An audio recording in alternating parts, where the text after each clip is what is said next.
மக்களை காப்போம் தமிழகத்தை மீட்போம் அப்படின்ற ஒரு சுற்றுப்பயணத்தை அதிமுகவுடைய பொதுச் செயலராக இருக்கக்கூடிய எடப்பாடி பழனிசாமி அவர்கள் கோயம்புத்தூர்ல துவங்கினாரு. அப்படி கோயம்புத்தூர்ல துவங்கும் போது அவர் என்ன பேசினார் அப்படின்னா, உங்க ஆட்சியில என்ன கேட்டிருக்கீங்க பார்த்தாங்க. கோயில் பணம் இருந்தது, அறநிலைத்துறையில பணம் இருந்தது, பொறுக்க முடியல. ஏன்னா நான் சொல்லக்கூடாது, என்ன நீங்களே புரிஞ்சுக்கீங்க. அது சொன்னா வேற விதமாயிரும். கண்ணு உறுத்துது, கோயில கண்டாவே கண்ணு உறுத்துது. அது இருக்கிற பணத்தை எல்லாம் எடுத்து கல்லூரி கட்ட ஆரம்பிக்கிறாங்க. ஏங்க, கோயில் கட்டுறதுக்காக உங்களை போல் இருக்கின்ற நல்ல உள்ளம் படைத்தவர்கள், தெய்வ பக்தி படைத்தவர்கள் உண்டியில போய் பணம் போடுறீங்க. அது அறநிலைத்துறைக்கு சேருது. அது எதுக்காக சேருது? எதுக்காக நீங்க உண்டியில பணம் போடுறீங்க? அந்த கோயில் அபிவிருத்தி பண்ணுவோம், அந்த கோயில் விரிவுபடுத்துவது, அதுக்காக நீங்க போடுறீங்க. அந்த பணத்தை எடுத்து கல்லூரி கட்டல. ஏன் அரசாங்கத்திலிருந்து கல்லூரி கட்டினா வேண்டாமா? நாங்க கொடுத்தோம்ல, அண்ணா திமுக ஆட்சியில இத்தனை கல்லூரி நான் கட்டி கொடுத்துக்கிறோம். மருத்துவ கல்லூரி, நான் சொன்ன அத்தனை கல்லூரியும் அரசாங்க பணத்தில் கொடுத்திருக்கிறோம். நீங்க அப்படி அல்ல, வேண்டுமென்றே திட்டமிட்டு அறநிலைத்துறையில் இருக்கின்ற அந்த நிதியை எடுத்து இதற்கு செலவழிப்பது எந்த விதத்தில் நியாயம்? இதெல்லாம் ஒரு சதி செயலாத்தான் மக்கள் பார்க்கிறாங்க. பல மக்கள் என்னிடத்துல கோரிக்கை வச்சாங்க, இது ஏங்க கோயில் அறநிலைத்துறையில் இருந்து இருக்கிற பணத்தை எடுத்து அதுக்கு செலவு பண்றாங்க? அதாவது கோயில் பணத்தை இவங்க முறைகேடாக கல்லூரி தொடங்குவதற்கு பயன்படுத்துறாங்க, கோயில் பணத்தை இவங்க கண்ணை உறுத்துது, எங்களுடைய ஆட்சி காலத்துலலாம் அரசாங்கத்துடைய பணத்தை வச்சுதான் கல்லூரிகளை கட்டணும், ஏன் இவங்க அப்படி பண்ண மாட்டுறாங்க அப்படின்னு சொல்லிட்டு முழுக்க முழுக்க ஒரு பாஜக சங்கியாகவே எடப்பாடி பழனிசாமி அவர்கள் பேசியிருக்கிறார். முதல்ல இதில் நம்ம கவனிக்க வேண்டிய ஒரு விஷயம் என்ன அப்படின்னா, கோயில் பணத்திலேயோ அல்லது கோயிலுடைய சொத்துக்களை வைத்தோ கல்லூரி ஆரம்பிக்க கூடாதா, சட்டத்தில் அதற்கு இடம் இல்லையா அப்படின்னு சொல்லி கேட்டால் இடம் இருக்கு. இந்து சமய அறநிலைத்துறை சட்டத்தின்படியே பார்த்தீங்கன்னா அந்த கோயில்களுடைய சொத்துக்களை வைத்து, கோயிலுடைய நிர்வாகத்தை வைத்து கல்லூரிகளை தொடங்கலாம், பள்ளிகளை தொடங்கலாம், மருத்துவமனைகளை கட்டலாம், பொது வசதி சார்ந்த விஷயங்களை செய்து கொடுக்கலாம் அப்படின்னு சொல்லிட்டு இந்து சமய அறநிலைத்துறை சட்டத்திலேயே இருக்கு. அப்ப சட்டப்படி கோயில் சொத்துல கல்லூரி தொடங்குவது தப்பா அப்படின்னு சொல்லி கேட்டா இல்ல. இதை நம்ம முதல்ல கவனிச்சுக்கிறணும். ரெண்டாவது விஷயம் என்ன அப்படின்னா, கோயில் சொத்தை வச்சு தமிழ்நாட்டில் மட்டும்தான் கல்லூரிகளை கட்டுறாங்களா அப்படின்னு சொல்லி கேட்டா அதுவும் இல்லை.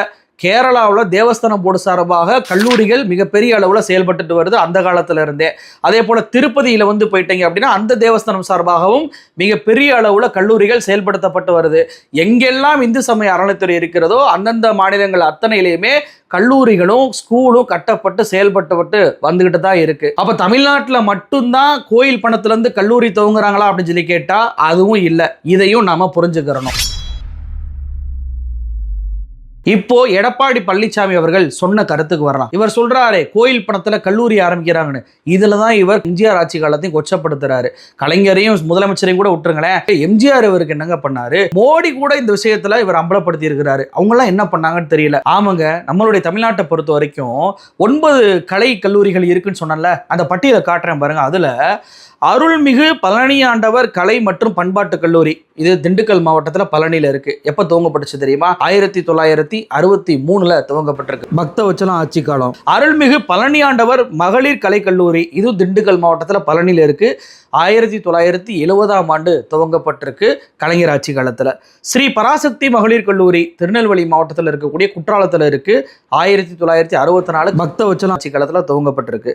ஸ்ரீ தேவி குமரி மகளிர் கல்லூரி கன்னியாகுமரி மாவட்டம் குளித்துறையில் இருக்கு. 1987 எம்ஜிஆர் ஆட்சி காலத்தில் துவங்கப்பட்டிருக்கு.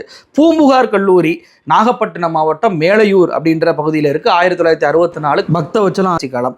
அது போக தொழில்நுட்ப கல்லூரி பாலிடெக்னிக் காலேஜ் சொன்னல, இது அருள்மிகு பழனி ஆண்டவர் பல் தொழில்நுட்ப கல்லூரி திண்டுக்கல் மாவட்டம் பழனியில் இருக்கு. 1981 எம்ஜிஆர் ஆட்சி காலத்தில் துவங்கப்பட்டிருக்கு. அப்போ இங்க பக்தவச்சலம் ஆட்சி காலத்தில் 3 கல்லூரிகள் துவங்கப்பட்டிருக்கு. கலைஞர் ஆட்சி காலத்தில் 1 கல்லூரி துவங்கப்பட்டிருக்கு. எம்ஜிஆர் ஆட்சி காலத்தில் 2 கல்லூரி துவங்கப்பட்டிருக்கு. முதலமைச்சர் ஸ்டாலின் அவர்கள் ஆட்சி காலம் அப்படின்னு சொல்லி எடுத்துட்டீங்கன்னா 4 கல்லூரிகள் துவங்கப்பட்டிருக்கு. அதுல முதலாவது சென்னை கொளத்தூரில் இருக்கக்கூடிய அருள்மிகு கபாலீஸ்வரர் கல்லூரி 2021 2021 தான் இந்த 4 கல்லூரி துவங்கப்படுது. இரண்டாவது கல்லூரி அருள்மிகு பழனி ஆண்டவர் ஆர்ட்ஸ் அண்ட் சயின்ஸ் காலேஜ் திண்டுக்கல்ல ஒட்டஞ்சத்திரத்துல இருக்கு. அதே போல அருள்மிகு Subramaniya Swamy arts and science college விளாத்திக்குளத்துல தூத்துக்குடி மாவட்டத்தில் இருக்கு. அருள்மிகு அர்த்த நாதீஸ்வரர் கலைக்கல்லூரி, இது நாமக்கல் மாவட்டம் திருச்செங்கோடுல இருக்கு. அப்ப இந்த 4 கல்லூரிகள் தான் முதலமைச்சர் ஆட்சி காலத்துல துவங்கப்பட்டுச்சு. உண்மையிலே 2021 பட்ஜெட்ல பாத்தீங்கன்னா 10 கல்லூரிகள் துவங்குவதாக அறிவிப்பு வெளியிட்டாங்க. ஆனா இந்த கல்லூரிகள் இதே போலதான் கோயில் பணத்துல எப்படி கல்லூரி ஆரம்பிக்கலாம் அப்படின்னு சொல்லி கோர்ட்ல போய் கேஸ் போட்டதுனால மெட்ராஸ் ஹைகோர்ட் வழக்கு நடந்து அதுல 4 கல்லூரிக்கு வேணா அனுமதி கொடுக்குறோம், மீதி இருக்கக்கூடிய கல்லூரிகளுக்கு அனுமதி கொடுக்க முடியாது, அறங்காவலர் நியமனம் பண்ணுங்க அப்பதான் அனுமதி கொடுக்க முடியும் அப்படின்ற ஒரு ரூல்ஸை கோர்ட் வந்து போடுறாங்க. அப்ப இந்த 10 கல்லூரிகள் இருக்குல்ல தெரியுமா, இந்த 10 கல்லூரிகள் அத்தனையுமே கோயில் பணத்துல கோயில் சொத்துல இருந்து ஆரம்பிக்கப்பட்ட கல்லூரிகள் தான். அப்போ தன்னுடைய கட்சி தலைவராக இருக்கக்கூடிய எம்ஜிஆர் அவர்களையும் இதுல மிக மோசமாக விமர்சனம் பண்றாரா அந்த எடப்பாடி பழனிசாமி அவர்கள். இவங்க எல்லாருமே கோயில் சொத்தை வந்து கண்ணு ஊர்த்தி அதை வந்துட்டு இப்படி முறைகேடு பண்ணியிருக்கிறாங்கன்னு சொல்ல வராரா எடப்பாடி பழனிசாமி அவர்கள். எம்ஜிஆர் ரசிகர்கள் அவங்க தான் பதில் சொல்லணும். இவ்வளவு பேசுறாரு இந்த எடப்பாடி பழனிசாமி அவர்கள். இந்த கல்லூரிகள் அத்தனைக்குமே ஒன்றிய அரசு அனுமதி கொடுக்காம ஆரம்பிச்சிட முடியுமா, நடத்திட முடியுமா? இப்போ முதலமைச்சர் ஸ்டாலின் அவர்கள் 2021 4 கல்லூரி ஆரம்பிச்சிருக்கிறாரு. இந்த 4 கல்லூரிக்கும் ஒன்றிய அரசு அனுமதி கொடுத்த பிறகுதான் இங்கே ஆரம்பிச்சிருக்கிறாங்க. அவங்களுடைய தன்னாட்சி அதிகாரம் கிடைச்ச கல்லூரிகள்லாம் இருக்குதானே. அப்போ மோடி அவர்களும் இவர் குறை சொல்றாரா? எப்படிங்க கோயில் பணத்துல கோயில் சொத்துல உருவாக்கக்கூடிய கல்லூரிக்கு மோடி அரசு அனுமதி கொடுத்துச்சு? இதெல்லாம் விட கொடுமை என்ன தெரியுமா, இப்ப குறை சொல்லக்கூடிய இதே எடப்பாடி பழனிசாமி இவரே இந்து சமய அறநிலைத்துறையில அந்த கோயிலோட சொத்தை வச்சு ஒரு நிர்வாக கட்டிடம் அந்த கல்லூரிக்கு கட்டி கொடுத்துருக்கிறாரு. அதாவது ஒரு போட்டோ காட்டுறேன் பாருங்க, இதுல பாத்தீங்கன்னாவே தெளிவா தெரியுது. அருள்மிகு பழனி ஆண்டவர் தொழில்நுட்ப கல்லூரிக்கு ஒரு நிர்வாக கட்டிடத்தை எடப்பாடி பழனிசாமியே நிதியை ஒதுக்கி திறந்து வச்சிருக்கிறாரு கோயிலுடைய சொத்துல இருந்து. ஏன் அப்ப மட்டும் உங்களுக்கு புத்தி எங்க போச்சு? அப்ப உங்களுக்கு கோயிலோட சொத்து கண்ணு உறுத்துச்சா? இது மட்டுமா, 2022 ஆண்டு ஏப்ரல் மாதம் சட்டமன்றம் நடந்துச்சுங்க. இதுல அதிமுக சார்பாக போட்டியிட்டு வெற்றி பெற்ற ஆலங்குளம் எம்எல்ஏவான மனோஜ் பாண்டியன் இப்ப ஓபிஎஸ் ஓட ஆளா இருக்கிறாரு. அவர் ஒரு கேள்வி கேட்டார் சட்டமன்றத்தில் வச்சு. என்ன கேள்வி தெரியுமா? மாண்புமிகு பேரவைத் தலைவர் அவர்களே, என்னுடைய கோரிக்கையை ஏற்று கலை மற்றும் அறிவியல் கல்லூரிக்கு அனுமதி கொடுத்திருக்கின்ற இந்து சமயம் மற்றும் அறநிலைத்துறை அமைச்சர் அவர்களுக்கும் மாண்புமிகு முதலமைச்சர் அவர்களுக்கும் நன்றியை தெரிவித்துக் கொள்கின்றேன். தென்காசியில இந்து சமய அறநிலைத்துறை சார்பாக ஒரு கல்லூரி அமைச்சு தர முடியுமான்னு கேட்கிறாரு. அதற்கு அறங்காவலர் நியமனத்துல பிரச்சனை இருக்கு. அதிமுக ஆட்சி காலத்துல அறங்காவலரை வந்து நியமிக்காம விட்டாங்க. அறங்காவலரை நியமிச்சு கோர்ட்டு சொன்ன வழிகாட்டுதல் படி கண்டிப்பாக கல்லூரி துவங்கப்படும் அப்படின்னு சொல்லிட்டு சேகர் பாபு அவர்கள் சொல்றாரு.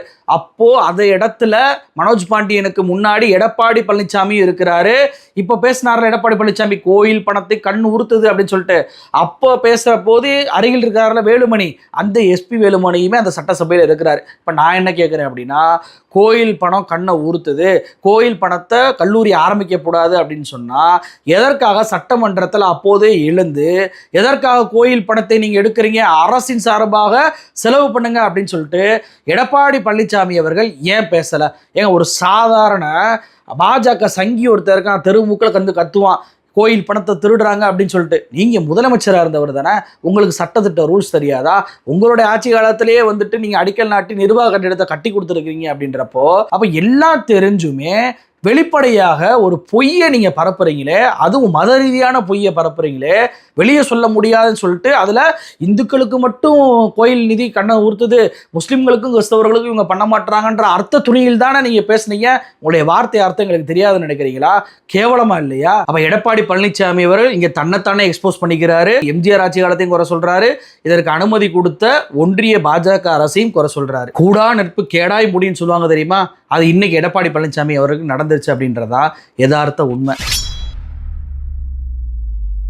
இது ரொம்ப முக்கியமான கவனிக்க வேண்டிய ஒரு விஷயம் என்ன தெரியுமாங்க, இந்து சமய அறநிலைத்துறையால ஆரம்பிக்கப்படக்கூடிய அந்த கல்லூரிகள் இருக்கு தெரியுமா, அதில் முதலமைச்சர் ஸ்டாலின் அவர்கள் வந்த பிறகு பார்த்தீங்கன்னா அதில் படிக்கக்கூடிய மாணவர்களுக்கு கேம்பஸ் இன்டர்வியூவை ரொம்ப அதிகமாக கொண்டு வந்திருக்கிறாரு. அதாவது மற்ற காலேஜுகளுக்கெல்லாம் கேம்பஸ் இன்டர்வியூ போகிற மாதிரி இந்து சமய அறநிலைத்துறையிலே படிக்கக்கூடிய அந்த மாணவர்களுக்கும் கேம்பஸ் இன்டர்வியூ போகணும் அப்படின்னு சொல்லி அந்த துறை அமைச்சராக இருக்கக்கூடிய சேகர் பாபு அவர்களுக்கு உத்தரவு போட்டு பார்த்தீங்கன்னா சமீபத்தில் சென்னை கபாலீஸ்வரர் கல்லூரியில் மட்டும் 206 பேர் பெரிய பெரிய எம்என்சி கம்பெனியில் பிளேஸ் ஆனாங்க. இந்த 206 பேரில் 116 பேர் பெண்கள். என்னென்ன நிறுவனங்கள் பார்த்தீங்கன்னா TCS, MMC, Axis bank, Q connect, Quess Corp, Wheels India, HDB, Jana bank, Net Ambit, V4 solutions அப்படின்னு சொல்லிட்டு பல நிறுவனங்கள் இந்த கல்லூரியில் படிக்கக்கூடிய மாணவர்களுக்கு ஆஃபர் லெட்டர் கொடுத்தாங்க. ஒவ்வொரு ஆண்டும் 2000 மாணவர்கள் பிளேஸ் ஆகிட்டு இருக்கிறாங்க. அப்போ கோயில் சொத்து அப்படின்ற பேர்ல சும்மா அது இல்லாம மாணவர் சமூகங்களுக்கு அதை பயன்படணும், அதன் மூலமாக இங்க எல்லாருமே கல்வி பெறணும் அப்படின்ற ஒற்றை நோக்கத்திற்காக தான்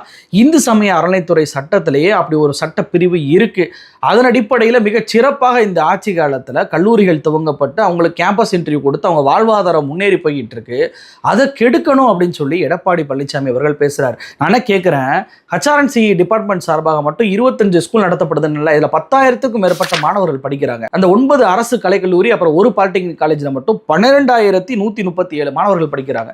அப்ப இந்த மாணவர்களுடைய எதிர்காலம்லாம் என்ன ஆகும்? இதெல்லாம் இழுத்து மூடிட்டோம்னா இந்த மாணவர்கள் எங்க போய் படிப்பாங்க? இந்த மாணவர்களுடைய அந்த கல்வி என்ன ஆகுவது? இதற்கு எடப்பாடி பழனிசாமிகிட்ட பதில் இருக்கா?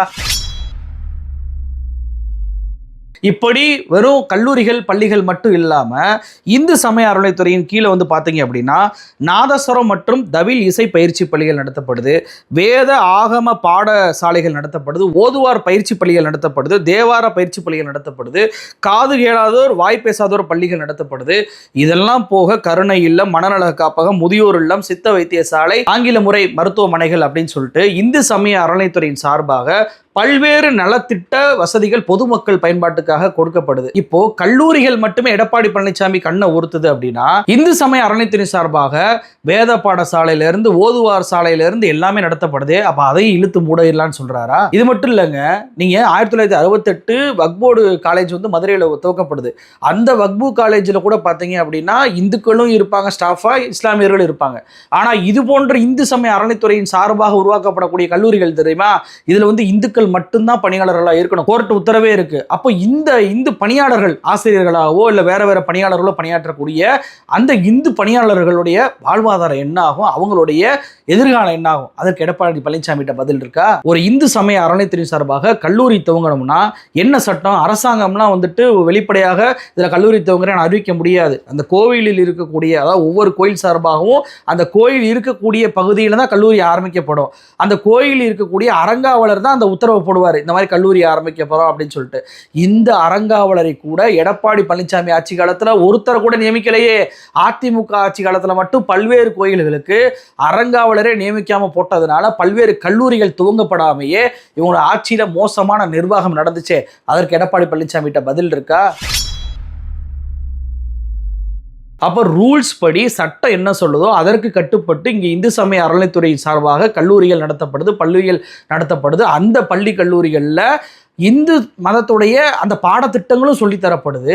இது எல்லாம் எதையுமே தெரியாம நான் பிஜேபி காரன் கூட சேர்ந்துட்டேன், பிஜேபிக்காக நான் பேச ஆரம்பிப்பேன் அப்படின்னு சொல்லிட்டு உங்க மோடி டேடிக்காக நீங்க தமிழ்நாட்டு மக்களுக்கு துரோகம் செய்யற மாதிரி, தமிழ்நாட்டு மக்களுடைய கல்வியை பறிக்கிற மாதிரி இப்படி பேசுவது வெக்கமா இல்லையா? அப்போ தமிழ்நாடு முதலமைச்சர் மு.க. ஸ்டாலின் அவர்களுடைய ஆட்சி காலத்துல இந்து சமய அறநிலைத்துறை மிக சிறப்பாக செயல்பட்டு வருது. இத்தனைக்கு சேகர்பாபு அவர்கள் வந்த பிறகுதான் இப்படி ஒரு துறை இருக்குன்னே பல்வேறு நபர்களுக்கு தெரிய ஆரம்பிச்சிச்சு. இவர் வந்துட்டு எவ்வளவு பெரிய ஜாம்பவான்கள் சொத்தை வந்து அபகரிச்சு வச்சிருந்தாலுமே அந்த சொத்துக்களை வந்து மீட்டு எடுத்துட்டு வந்தாரு. பல கோயில்களுக்கு கும்பாபிஷேகத்தை நடத்தி வச்சிருக்கிறாரு. ஆதரவற்ற கோயில்களுக்கு வந்து பராமரிப்பு பணிகளை வந்து இவர் பண்ணியிருக்கிறாரு. அனைத்து சாதியினம் அர்ச்சகராம் திட்டத்தின் கீழே அர்ச்சகர் பயிற்சி பள்ளிகளை அந்த முறைப்படியாக நடத்தி அர்ச்சகர்களை உருவாக்கி இருக்கிறாரு. இப்படி சேகர்பாபு அவர்கள் தலைமையில இந்து சமய அறநிலைத்துறை மிகச் சிறப்பாக அந்த சட்டத்திற்கு உட்பட்டு நடப்பதை நம்ம சொல்லிக்கிட்டே போகலாம். அதுல ஏதாவது குறை இருக்கு, அதுல இவங்க தப்பா பண்றாங்க, நிதி முறைகேடு பண்றாங்க அப்படின்னா அதை எடப்பாடி பழனிசாமி அவர்கள் சுட்டி காட்டலாம். ஆனா மதவாத பாஜக சங்கியை போல மாறி இன்னைக்கு வந்துட்டு மக்கள் மன்றத்தில் போய் ஒரு பொய்யான போலியான குற்றச்சாட்டை வைக்கிறீங்களே, இந்த குற்றச்சாட்டுக்கு மக்கள் கொடுக்கக்கூடிய பதில் என்னவா இருக்கும் தெரியுமா? 2026 உங்களுக்கு அது தெரியும்.